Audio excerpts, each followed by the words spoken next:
So, hello everybody and welcome back to the Fundamentals for Python course. So last video we actually completed this. Let me zoom in it for you. So we did this. We learned about all the mathematical operators. We learned about what are strings. We learned about the print function. We learned about the integers. What are integers? We learned about input.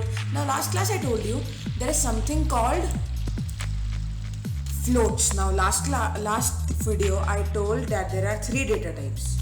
Let me put this in a comment. I told you what a comment is also. So there are three data types. Which are they? Now the first one is, what is it called?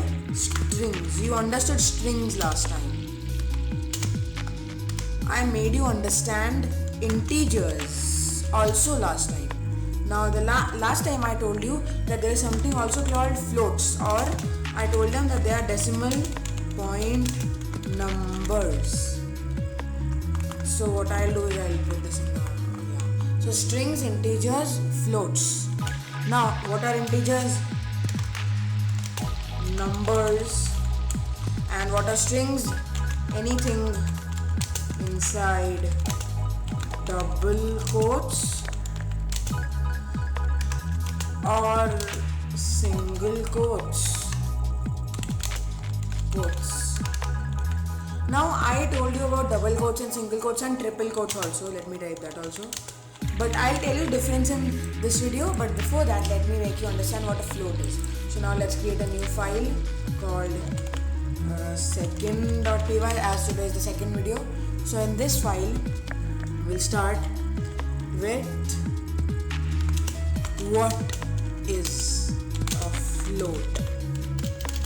Now, for example, floats are nothing but decimal point numbers. Now 3.9 or 6.8 or 12.8565 or 467.89 or like whatever you can call it.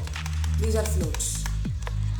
Last video I told you that we can make this small functionality which multiplies whatever number 1 or number 2 you put.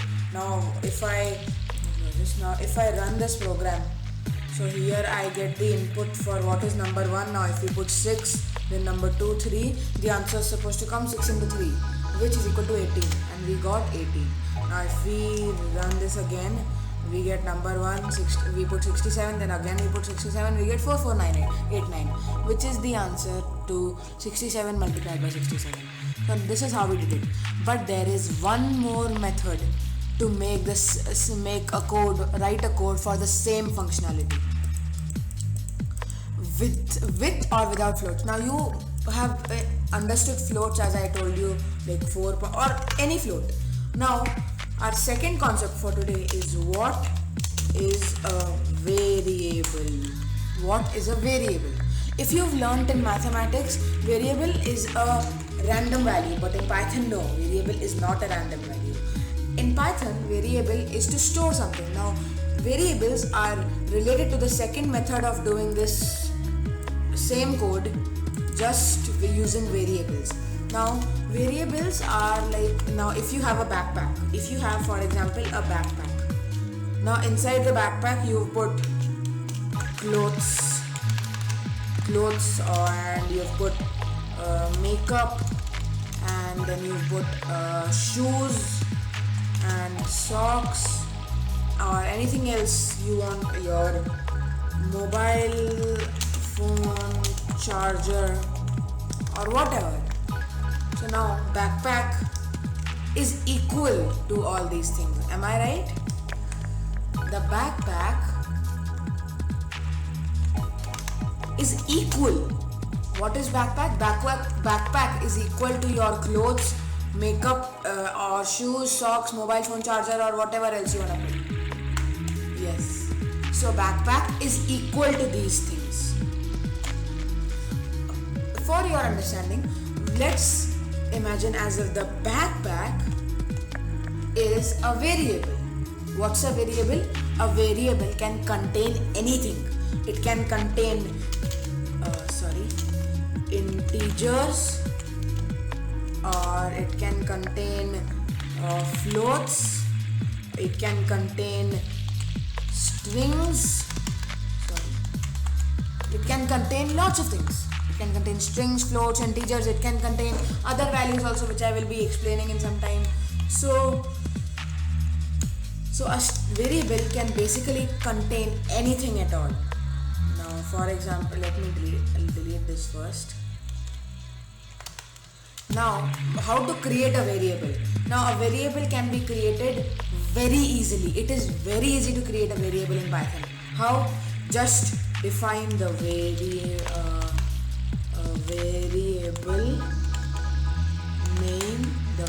name. You cannot use spaces. While you cannot use this, you can't just put variable and then space. You have to put underscore if you want to put a space, or you can just no space at all.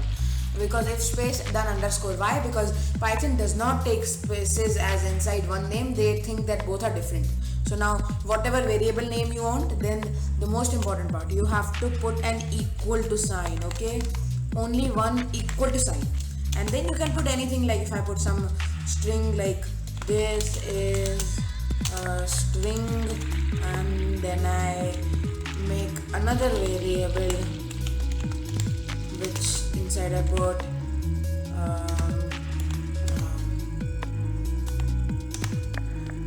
integer. For example, I put 6, and then in variable underscore 3 I put a float point number 6.8907. I put this. So the variables can contain anything. Now if I run this, see, it's not showing any errors, but it's not showing anything at all. If I run this again, nothing at all. How many ever times I run it? So if we want to make the same function what we've created, same functionality what we've created here, we can define in a variable. Now I taught you what's the input function in Python. The input function can also, the answer or the reply of the input, the response of the input can also be stored inside a variable. This we put input and we get a question number 1, and then you have to type here number 1 is 5, number 1 is 6 in the terminal here. Now if I run this, for example, see, it increases for you, it's asking me number 1. Now if I put 7 and then number 2 I put 5, then I get the answer 35. So it's asking me, and when it's asking me for the answer, and now we can store the answer inside a variable. How? Let me teach you. Now let me create a number underscore 1. Now we'll create a variable by putting an equal to sign, and then we'll call the input function. How do we call it? I'll explain you that. So we just write input, then parenthesis, then inside double quotes we type number 1, and then a space colon for making things clean. Then we put make another variable number 2, and then inside that we store input in the function, and we write number 2. We're asking. So we write this, and then we print. I told you about the print function. We print number 1 multiplied by number 2. And now if I run this, see, it's asking me for number 1. For example, I put 2, I click enter, then 2 multiplied by 8 is equal to 16. What we get? A type error. Yes, a type error. Why? Now we put 2, we put 3, we put the multiplication. Why are we getting the error? I think you recognize this, and I think you're right. In this, we just didn't put input. We used the integer function. And a function is nothing but like for example, what is a function? Let me explain it to you. Function is nothing but function name and then parenthesis, and then ahead parenthesis without any spaces, parenthesis, and whatever arguments we want to call. Now for example, print function, if I just remove this and then Control S and then I just comment this out and then I run this, a syntax error occurs. Now if I run this again, it asks me for number 1, 4, then number 5, and then prints nothing at all. Why? Because a print function, for it to work, needs something inside the parenthesis. How will it get it? Now if we put number 1 multiplied by number 2. But now I told you that calling a function is nothing but the function name and ahead parenthesis.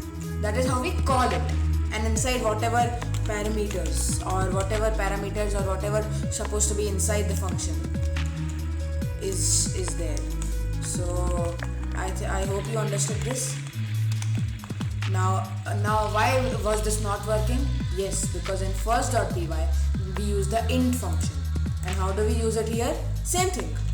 Int this and then int this. And then now we run the program and let me include it. It's asking me for number 1, 7, number 2, 2. The answer is supposed to come 14. We get 14. See, we get no error, no problem. We get 14. We run this again. Number 1, 3, number 2, 9. What the answer is supposed to come? 9 into 3, 27. We get 27. No errors at all. Why? Because we use the int function. Now, before writing such a big line, easier thing is you write just number 1 and number 2. But, mind my words, remember. But, I put int, I call the integer function here. Inside the variable. Now if I run this, I have not put int here, I have put integer here, I have called the function here. Now if I run this, number 1, 3, number 2, 7, the answer is supposed to come what? The answer is supposed to come. Okay, let us put 6, 3, the answer is supposed to come 9. It's 9, no problem. Now if we put 7 and then we again put 7, the answer is 49, no problems at all. Why? Because we use the int function, we called it, we used it here. So you understood what's a function, what is exactly a function, you understood what is a variable, you understood what is a float, and you understood how to make variables, how to use the print function. So that's it for today, guys. I hope you enjoyed the video. If you have any other doubts in Python, kindly comment below, and I will put all the code inside my GitHub repository. So keep watching. Bye.